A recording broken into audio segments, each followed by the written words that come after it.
Hello everyone, आप सबका स्वागत है हमारी यूट्यूब चैनल स्टॉक न्यूज पर। और आज के इस वीडियो में हम बात करने जा रहे हैं इंडियन ऑयल कॉरपोरेशन के बारे में। देखिए, सरकारी कंपनी है, भारी भरकम डिविडेंड पे करने वाली कंपनी है। और अब तक इस कंपनी को हमने देखा भैया ऑयल मार्केटिंग के तौर पर हमने देखा, लेकिन अब ये कंपनी रीन्यूएबल एनर्जी में भी घुस रही है। बातचीत करेंगे उसके बारे में, लेकिन उससे पहले अगर आपने अभी तक चैनल को सब्सक्राइब नहीं किया है तो प्लीज़ अभी इसे सब्सक्राइब जरूर कर लीजिए। तो 90 रुपए का शेयर है इंडियन ऑयल कॉरपोरेशन का। पिछले एक महीने में देखो तो लगातार ये डिक्लाइन दिखा रहा है, लेकिन अभी पिछले कुछ दिनों से, एक हफ्ते से कह लो, कि इसने भागना शुरू करा ज़रूर है। अगर एक साल की बात करेंगे तब तो यहाँ पर 37% का ग्रोथ है। बड़ी रफ्तार देखी, कंसोलिडेट वाला फेज भी देखा, बड़ी रफ्तार देखी। और जुलाई महीने से अगर आप देखो तो ये लगातार गिरावट दिखा रहा है। 100 रुपये पर चला गया था और जुलाई महीने से गिरावट है। कई सारी कंपनियों ने अगस्त और सितंबर में बहुत बड़ी तेज़ी दिखाई, लेकिन इसने नहीं दिखाई है। रीज़न सिंपल है कि जिस तरीके से क्रूड ऑयल की कीमतें बढ़ रही है, इनके मार्जिन पे दबाव डेफिनेटली पड़ेगा। और दूसरी तरफ इलेक्शंस आ रहे हैं, और ऐसे में गवर्नमेंट जो है वो कभी नहीं ऐसा करेगी कि वो अपने पेट्रोल और डीजल के दाम बढ़ाएगी। तो ऐसे में ये कंपनी के ऊपर थोड़ा बहुत बोझ ज़रूर पड़ने वाला है, लेकिन जो भी होगा टेम्पररी होगा। उसके बाद तेज़ी यहाँ पर डेफिनेटली आने वाली है। और कंपनी जो है ना, देखो, ऑयल की अगर हम बात करें, ठीक है, तो वो आने वाले टाइम में धीरे धीरे ख़त्म होने की कगार पर है। तो इंडियन ऑयल भी इस चीज़ को जानती है। तो गैस में तो ये है ही, लेकिन इसके अलावा रिन्यूएबल में भी कंपनी घुस रही है। अगर आप देखोगे यहाँ पर तो एनटीपीसी के साथ इन्होंने जॉइंट वेंचर किया है और इंडियन ऑयल 1660 करोड़ रुपए इन्वेस्ट करने वाला है।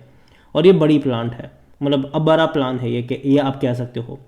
और दोनों मिलकर रिन्यूएबल पावर प्लांट जो है वो लगाने वाले हैं। और इंडियन ऑयल और एनटीपीसी का ये एक जॉइंट वेंचर है, 50-50 वाला जॉइंट वेंचर है ये, जहां पर ये दोनों ही मिलकर रिन्यूएबल एनर्जी प्रोजेक्ट पे काम करेंगे।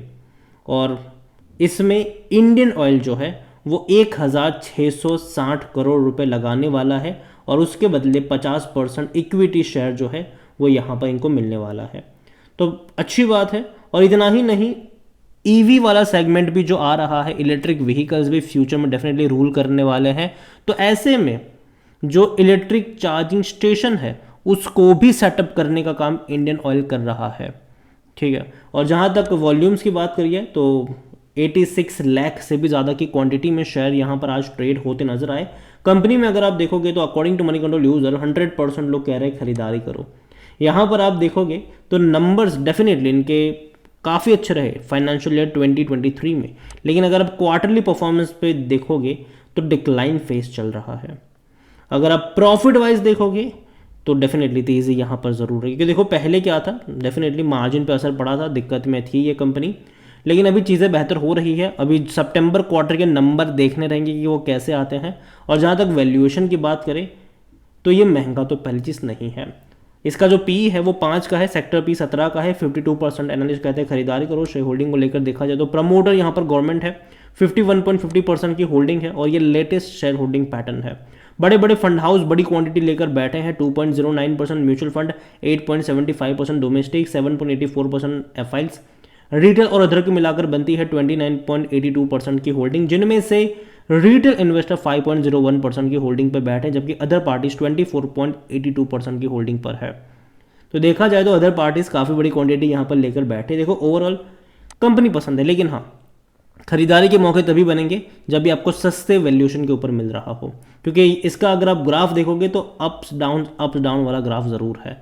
गिरावट आएगी, तेज़ी आएगी, गिरावट आएगी, तेज़ी आएगी, गिरावट आएगी। कोविड के टाइम पे काफ़ी ज़्यादा सस्ता था ये, उसके बाद बड़ी रफ्तार भी इसने दिखाई थी, बाद में लंबे समय तक कंसोलिडेट किया, फिर एक बड़ी तेज़ी पकड़ी, अब थोड़ा सा कंसोलिडेट मतलब थोड़ी सी गिरावट वाला जो फेज़ है वो यहाँ पर आ सकता है, लेकिन इसी में खरीदारी के भी मौके बनेंगे। मैं यही कहूँगा कि अगर इंडियन ऑयल कॉरपोरेशन का शेयर आपको 80-85 के बीच में मिलता है तो वहाँ से बाई ऑन डिप्स की शुरुआत हो सकती है।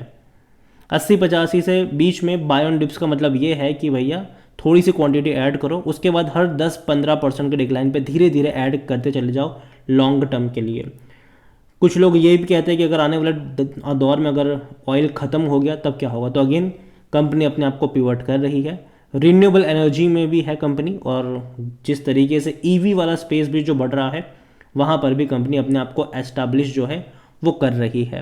जो कि अच्छी बात है, ठीक है, जो कि काफ़ी अच्छी बात है। और दूसरी तरफ अच्छा खासा डिविडेंड भी यहाँ पर हर साल मिल रहा है, तो वो भी बेहतर चीज़ है। अभी इलेक्शन तक मुझे लगता है कि शायद थोड़ा बहुत प्रेशर में रहे, मतलब ये रहेगा, लेकिन इलेक्शन के 1 महीने पहले से मुझे लगता है कि ये भागना शुरू कर सकता है। हालांकि थोड़ा सा कंसोलिडेशन वाला फेज रहेगा, ऐसा भी नहीं होगा कि लगातार ये गिरता ही जाएगा। जैसे कि अगर आप यहाँ पर ग्राफ देख रहे हो तो तेज़ी दिखाएगा, गिरावट दिखाएगा, तेज़ी दिखाएगा, गिरावट, तो ऐसा वाला ग्राफ होगा, ठीक है। अगर 15% ऊपर जाएगा तो वापस से 12% नीचे भी आएगा, तो वैसे वाला ग्राफ यहाँ पर आप एक्सपेक्ट कर सकते हो। और ख़रीदारी के मौके नीचे के लेवल पर ज़रूर बनेंगे। कंपनी डूबने वाली नहीं है, लॉन्ग टर्म के लिहाज से मुझे ये कंपनी अच्छी लगती है, बस आपकी बाइंग प्राइस सही होनी चाहिए। वीडियो को यहीं पे एंड करूंगा। पसंद आया हो तो लाइक करें, शेयर करें। चैनल पर अगर पहली बार है तो प्लीज़ सब्सक्राइब करें। और इंडियन ऑयल कॉर्पोरेशन के बारे में आप क्या सोचते हैं वो भी आप मुझे कमेंट में लिख के बता सकते हैं। Thank you.